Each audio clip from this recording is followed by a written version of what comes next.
I want to talk about suicide prevention really fast. Today is the 13th anniversary of one of my best friends killing himself.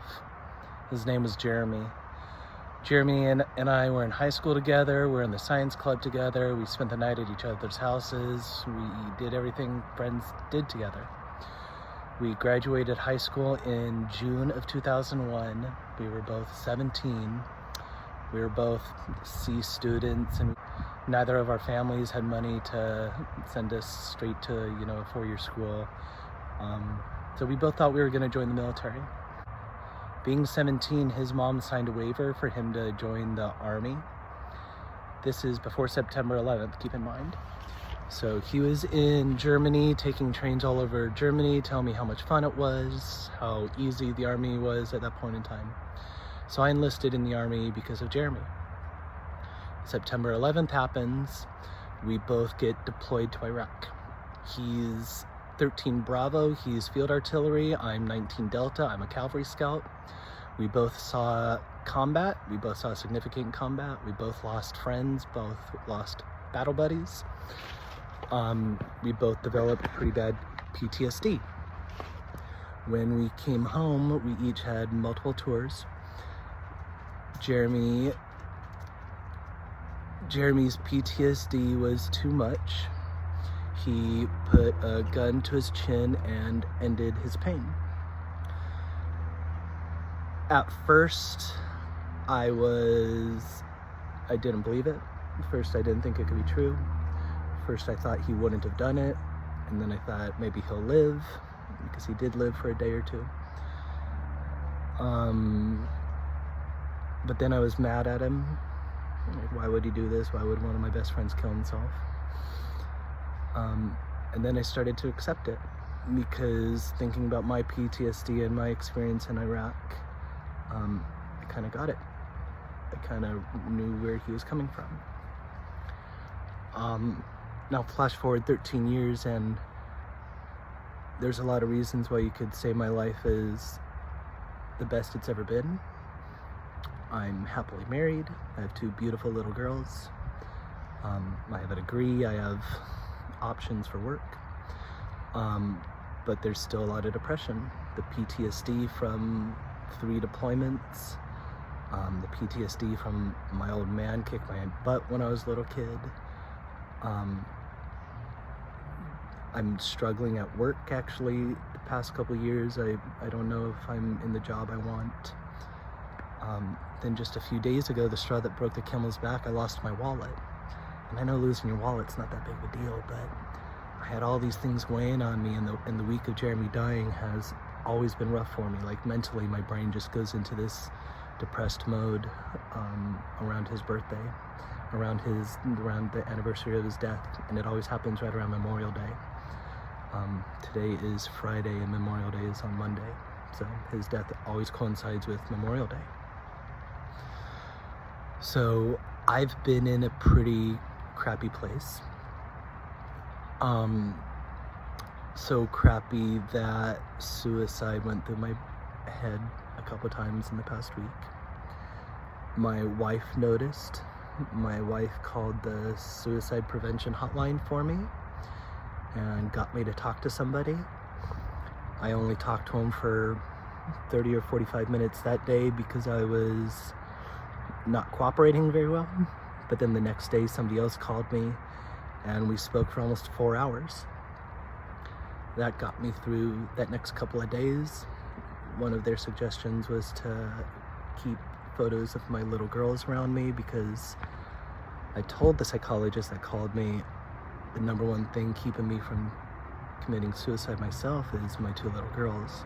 I don't want them to grow up with a stepdad. So that got me through those couple of days, and I'm still struggling. I don't feel like I'm gonna commit suicide. I would never commit suicide. I have too many family members that I care about. But my point is, even though my life is the best it's ever been, it still goes through my head. And a lot of people who don't have it as nice as I do don't have those options. At the time Jeremy killed himself, he didn't have the resources that I do now. but I want everyone to know you have resources. Just because it feels crappy right now doesn't mean it's going to feel crappy tomorrow. There's somebody out there who's going to miss you. There's somebody out there who needs you. I actually reached out to Jeremy's mom when I was in a really bad funk a couple days ago. And I said, hey, this is paraphrasing, how did that affect your family? Like, what was the impact on your family? And her response practically put me into tears. And it's a good motivation, another good motivation for me not wanting to take my own life. Because you're not only ending your life, you're ending the life your family had. I mean, they're still alive, but they're not living the same life they had before you killed yourself. So let's just be aware of it. In 2021, over 48,000 people in the US killed themselves. That's 132 people per day. That's the 11th leading cause of death in 2021. 54% of those people used a firearm to kill themselves. Now, the next closest date I could find specifically for veterans was the previous year, 2020. In 2020, 6,146 veterans killed themselves. That's 17 per day. 71% of veterans that killed themselves with a firearm. For veterans 18 years to 44 years old, suicide is the second leading cause of death. Veterans have a 57% greater chance of committing suicide than non-veterans. Reach out and talk to somebody. Reach out and talk to a friend. Reach out and talk to a family member. I knew Jeremy was going through a lot of pain. I often answered his calls and his text messages at 2 and 3 in the morning. I have a lot of regret because the day he killed himself, he sent me a text message that morning, and I didn't respond to it that time. It wasn't that message wasn't setting off the warning bells that some of the previous ones did that I answered for. So it was a surprise when he killed himself. And I'm not saying if I would have responded, he wouldn't have killed himself, but make yourself available to people. Look for the warning signs, look for changes.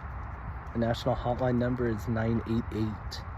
Like you would call 911 in emergencies, you call 988 for suicide emergencies. There's someone to talk to. If you're a veteran, there's an option to dial 1 after 988, and it'll put you in touch with someone who's specifically there for veterans. I promise you, they're there to help. That second person really got me through the day.